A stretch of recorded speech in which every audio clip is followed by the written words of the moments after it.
Hoi, ik ben Tom Nassing, beursbox.nl. Leuk dat je kijkt. Als je de video interessant vindt, geef een like en abonneer je op het kanaal. Ik ga het hebben over Rusland en Oekraïne. En het is dan met name de strategie van Oekraïne. Afgelopen nacht zijn er weer raketten afgevuurd en drones gestuurd naar bijvoorbeeld Sebastopol. En daar is dan het hoofdkwartier van weer een onderdeel is geraakt. En wat probeert Oekraïne daarmee te doen? Nou, dat is in feite de kop van de slang proberen ze eraf te hakken. Alleen de Russische legereenheden, er zijn er zo ongelooflijk veel dat deze slang wel heel veel koppen heeft. Maar het is wel een strategie die kan werken op termijn. Het punt is, het Russische leger is heel erg top-down. Dus er wordt bepaald heel hoog, dit moet er gebeuren en dan gaat dat naar beneden, dit moet er gebeuren en niet zelf nadenken. Je hebt maar een bevel op te volgen. En als je dus die top daar weet te raken, dan komt er steeds minder van boven naar beneden. En zeker als je dan de kwaliteit, we gaan ervan uit dat een bepaalde kwaliteit zit in het leger. Als je die daar iedere keer uitbombardeert, dan wordt dat hele leger natuurlijk steeds minder stuurbaar.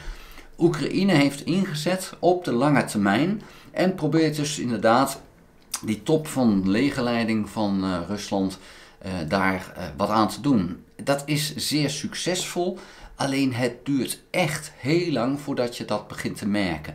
Nou, we merken het in de stomme dingen die Rusland doet en blijft doen. Iets werkt niet en vervolgens gaan ze precies hetzelfde doen. Ja, deels is dat omdat een bevelhebber heeft standaard wat ze dan zeggen, je moet het zo doen. Die bevelhebber komt om, de volgende komt en die gaat gewoon diezelfde fouten nog een keer maken. Je ziet dat constant in Rusland. Het leger ontwikkelt zich wel in Rusland. Het is dus niet zo dat ze helemaal stilstaan, maar het duurt heel lang voordat ze in het Russische leger doorhebben van we moeten dat anders gaan doen. Oekraïne past zich daar veel sneller op aan. Maar ja, wat ik al zei, het Russische leger is enorm groot, dus ze kunnen zich wel heel veel veroorloven.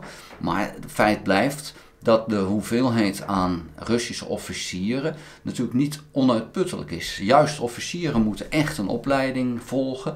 En het Russische leger bestaat, als we dat vergelijken met het Westerse leger, bestaat uit relatief weinig officieren, vrijwel geen onderofficieren en heel veel manschappen. Dus in feite zijn het luitenants die de rol van de onderofficieren op zich nemen. En ja, dat is dus iets waar het nogal verschilt ten opzichte van het Westerse leger, want daar zijn het de sergeants en de wachtmeesters, de cavalerie, die dus de leiding hebben over de manschappen. En daarboven zitten dan de officieren die de structuren daarin proberen te krijgen en een stukje tactiek doen. In Rusland is het zo dat de officieren het bepalen en dan de laagste officier, de luitenant, die gaat naar de manschappen en zegt dit moet je gaan doen. En vaak blijft die luitenant dan in het achterland en stuurt alleen die mannen op pad. Gaat er dus iets mis, ja, dan staan ze daar te kijken wat moeten we ermee doen, wat kunnen we. Nou, ondanks dat ze het zo doen, zijn er al duizenden officieren omgekomen. En dat gaat dus dat Russische leger echt wel merken, omdat ze dus die tactieken die ze gebruiken niet kunnen ontwikkelen. Het blijft steeds, daarom zie je dus constant bij midwaves. Ze hebben geen andere tactiek, omdat dat niet aangeleerd wordt. En ze dus ook die ontwikkeling niet doormaken. Het duurt dus heel lang. En wat je ziet aan tactiekverandering, we hebben dat recent gezien. In plaats van die grote aanvallen werden die aanvallen kleiner. En toen hebben ze ook geprobeerd om met 5 man, groepjes van 5 aan te laten vallen. Maar dat mislukte jammerlijk, omdat ze dus uiteindelijk daar, als ze in het voorland waren, dan wisten ze niet meer wat ze dan moesten doen. Ze verdwaalden soms letterlijk die 5 man, als ze al 5 over waren. Want als er één omkwam, was het helemaal paniek. Dus dat was geen succes. En dat is dus mede omdat het Russische leger dat onderofficierkorps gewoon simpelweg mist. En ja, dat ga je niet snel veranderen. De officieren, daar wordt dus behoorlijk in huis gehouden, zeker in die hoge officieren. Daar wil ik het voor nu bij laten. Vond je de video interessant? Geef een duim. Heb je nog geen abonnement op dit kanaal? Abonneer je dan.